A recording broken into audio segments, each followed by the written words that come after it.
Today there are so many different views on our human origins, it's confusing. Where some authors and speakers intentionally mix different views and treat them as the same. Our guest today shows that if you ask the right questions, then the answers to who believes what are very clear indeed. Coming up on today's edition of Origins, Who Believes What, with Dr. Markus Ros.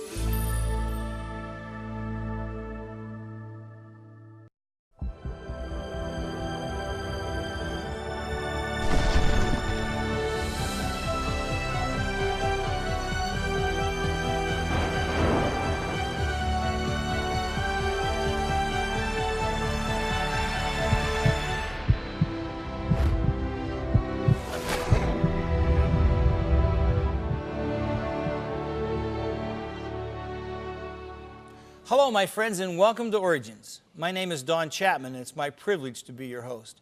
During this program, we showcase interesting guests who present evidence from science, along with other important facts, validating the truth of creation and the accuracy of the Bible. Today's guest is no exception. Dr. Markus Ros received his PhD in environmental science from the University of Rhode Island, where he researched all sorts of fossils, including a group of marine reptiles known as mosasaurs. In 2005, he started teaching geology, paleontology, and creation at Liberty University in Lynchburg, Virginia. He's greatly interested in the issues surrounding the creation-evolution debate and the intersection of geology with biblical events. Friend, it's so good to have you. Thank you so much. It's great to be here. I'm thankful for this show because there's so many different groups and subgroups in this whole creation science debate, and you're going to talk about who believes what. The purpose here is to clarify these relationships that exist between the origins positions so that the viewers at home can start to understand, oh yeah, this is where I sit on this, but my neighbor Fred, he's got a different perspective on this, and I always kind of wondered, but now they get something for them to be able to talk with them about. So to do that, what I also want to do is talk about how some other people in the academic literature have tried to divide out these positions and show them mostly why they haven't worked out particularly well. And in the end, present a new classification methodology. And this was something that I was doing for the science people. Let me show you how to classify things and provide the accurate definitions that people need in order to say, oh yeah, a young earth creationist believes this, an intelligent design advocate believes this, and a theistic evolutionist believes this. And so that anyone who's in those ideas could come up, look at that definition and say, I can agree to that. What I want to have here are fair definitions that accurately reflect what people really believe. Let's do it. All right, so I'm going to take a walk up over here and take a look at some of these terms. This is a show about creation and science, but creationism can be a very broad term and encompass people who think the earth is young, the earth is old, and have a variety of positions on that. We have intelligent design. People like Michael Behe, Stephen Meyer are leaders in the intelligent design community. But what is that? How does it relate to creationism? Does it at all? Young earth creationism. I'm a young earth creationist, but what does that mean? There are old earth creationists as well. How are those different from creationism itself? Then you have other terms usually used by evolutionists, such as neo-creationism, or some people call themselves evolutionary creationists. I mean, Don, this is a lot of terms. It is. This is and they certainly have a diversity of meaning. And they do. And because it's a big, wide world out there, and not all people are easily categorized in just one or two sorts of things. So let's take a look at some of the attempts to categorize these by other folks. The first one here was done by Eugenie Scott. Now, Eugenie Scott was the president of the National Center for Science Education. That was an anti-creation lobbying organization. It still exists. It's out in Berkeley, California. She's since retired, but this was her method to tell people, usually scientists at conventions and meetings or media folks and things like that, this is how she wanted people to understand where the different viewpoints were. Hers started off with, believe it or not, flat earthers. Unbelievable. Now, I've never met a flat earther. Have you ever met a flat earther? I certainly haven't, not in this day and age. I don't think any of them really exist. But nevertheless, Eugenie Scott said that if you took the Bible really literally, if you were the most literal interpretation you could get, you would be a flat earther. You would believe that God created the world 7 days, a few thousand years ago, but you'd also have to believe that the earth was flat. Yeah. Okay. Aside from that, The next group in were the geocentrists, the people who think that the Earth does not move and that the solar system goes around it. And then you became progressively more and more liberal in your interpretation of the Bible. You became less literal. So literalism goes up this way, less literal comes down this way. So the next group that we come up with are the young Earth creationists. That's the most frequently found group within the United States. It actually makes up about 40 to 45% of the American population. 45%? 40 to 45%. Gallup polls since 1982 have shown that that's about the level that we've been at for the last almost over 3 decades. Then you have old Earth creationists and gap creationism, day-age creationism, and her method of arranging these is interesting because old Earth creationism is a category that actually includes gap and day-age and progressive creation as groups within it. Right. So these really shouldn't be coming down. Yeah. These should be subsets. Right. Intelligent design, as she puts it, intelligent design creationism, notice she puts the word there. Intelligent design advocates don't like the word creationism added in, but she puts it in because they're, in her view, less prone to literal interpretation, even though intelligent design advocates usually say that their view are independent of the Bible at all.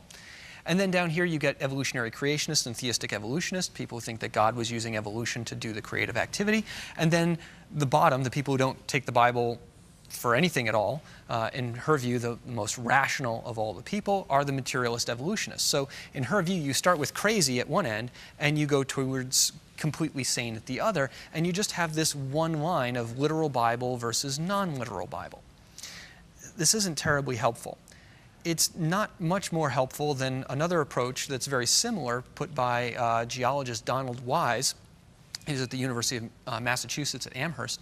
And likewise, he's got this sliding scale, but he puts 2 axes on here. We have one axis for the Bible and one axis for the science, so it almost looks like a real graph.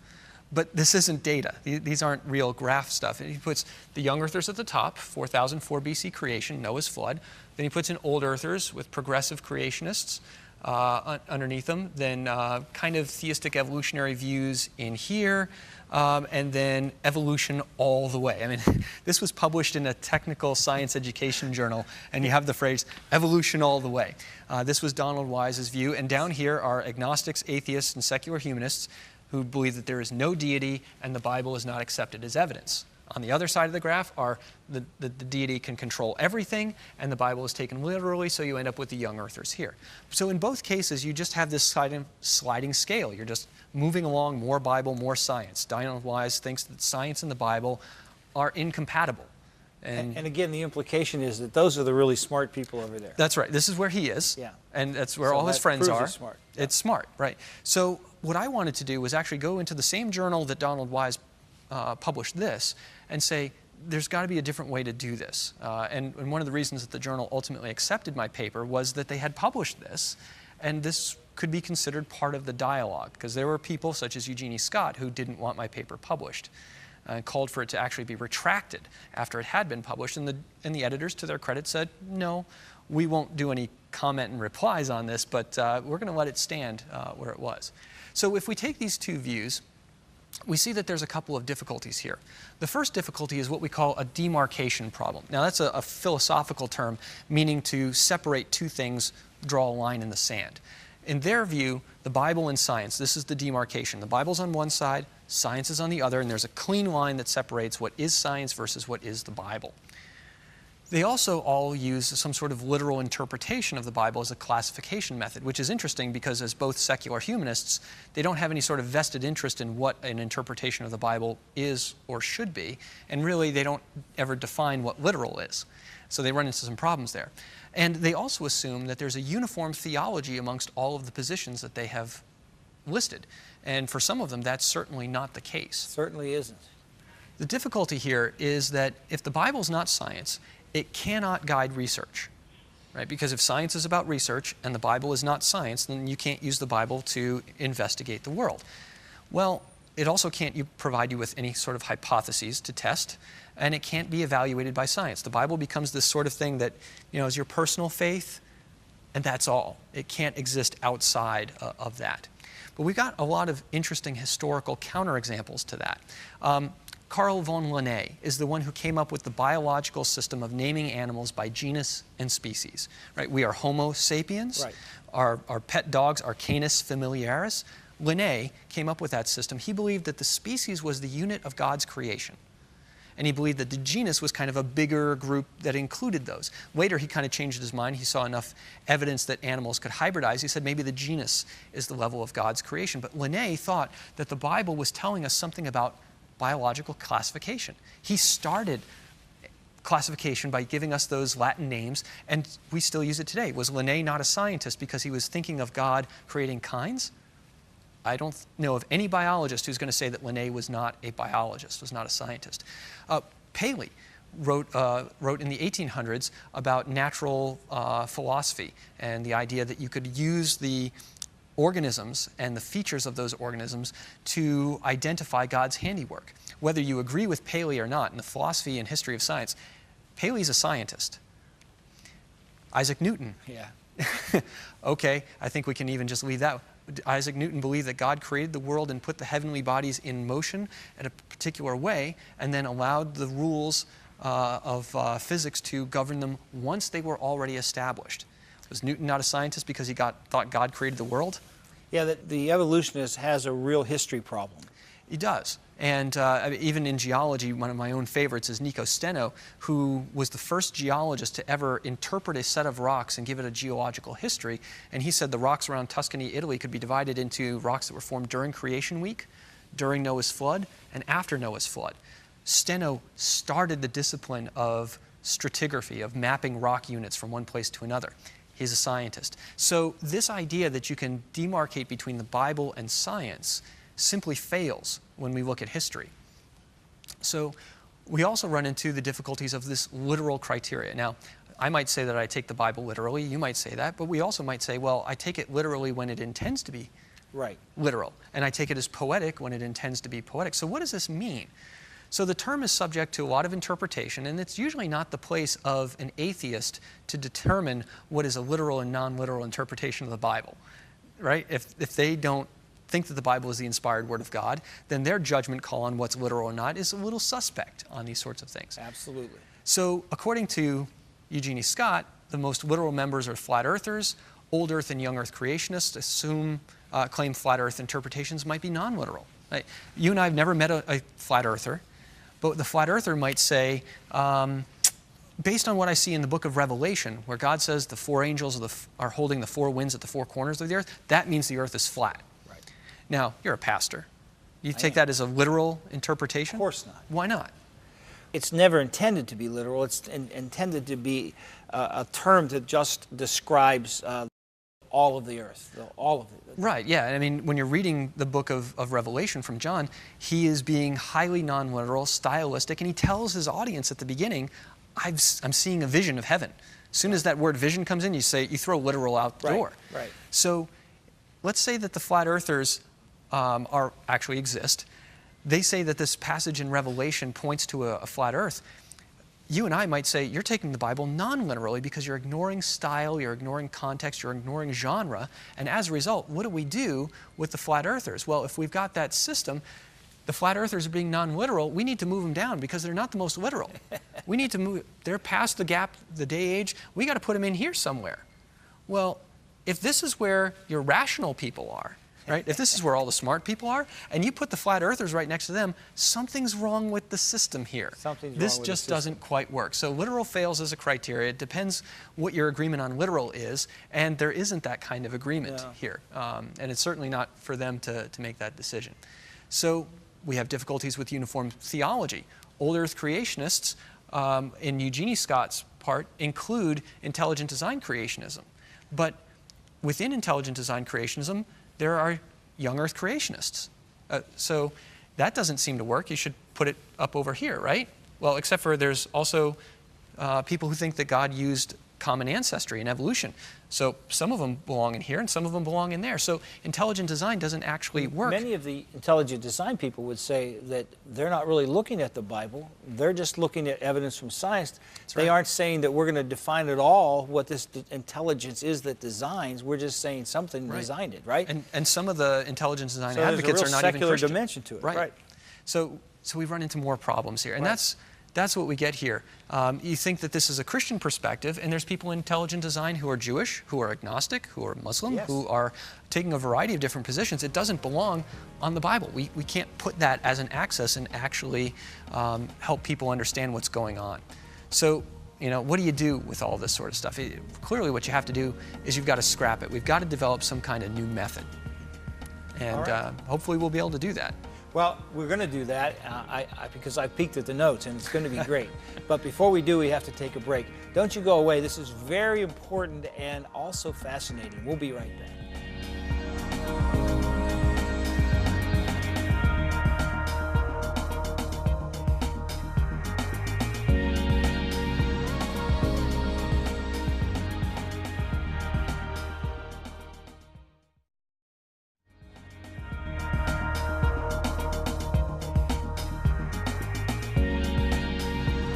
Welcome back to Origins. We're talking with Dr. Markus Ros, and we're looking at the way that we categorize the different positions within the creation movement and down into the evolutionists.